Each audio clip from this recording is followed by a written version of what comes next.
nyuma y'igihe kitari kinini ababara mu nda, yababaraga bikabije, yatakaga biteye ubwoba. Anne Rwigara yitabye Imana muri leta ya California.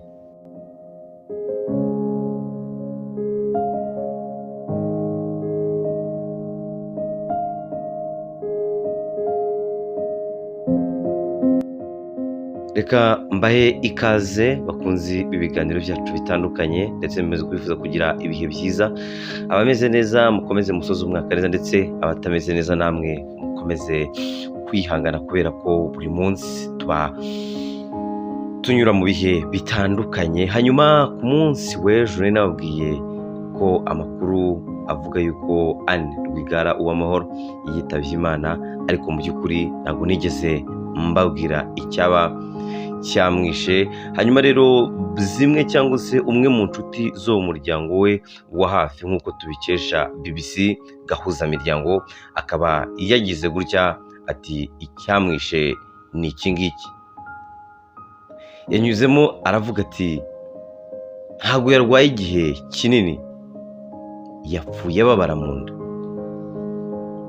Twifashishije rero ikinyamakuru BBC kivuga ko Anne Rwigara, umwe mu bana b'uwahoze ari umucuruzi ukomeye mu Rwanda, Assinapol Paul, yapfuye kuri uyu wa kane aguye muri Amerika, aho yari atuye nk'uko mu muryango we babyemeza.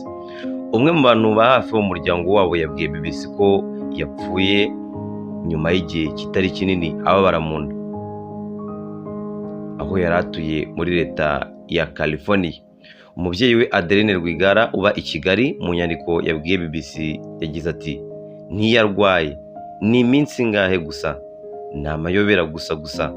Anne Uwamahoro Rwigara ubu wari ufite imyaka 41. Dushingiye ku mwirondoro yahaye urukiko rwa 2017, yibuka muri uwo mwaka ubwo yamaze iminsi afunganye na nyina Adeline hamwe na mukuru we Diane Rwigara bashinjwa ibyaha bitandukanye. Hari nyuma y'amatora ya 2017 mukuru we Diane yangiye kwiyamamaza kuri uwo mwanya.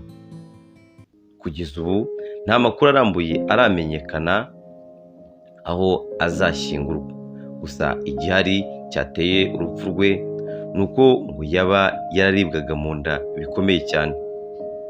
Anne Rwigara yari afite ubwenegihugu bwa Amerika nk'uko bivugwa n'ibiro ntaramakuru Reuters.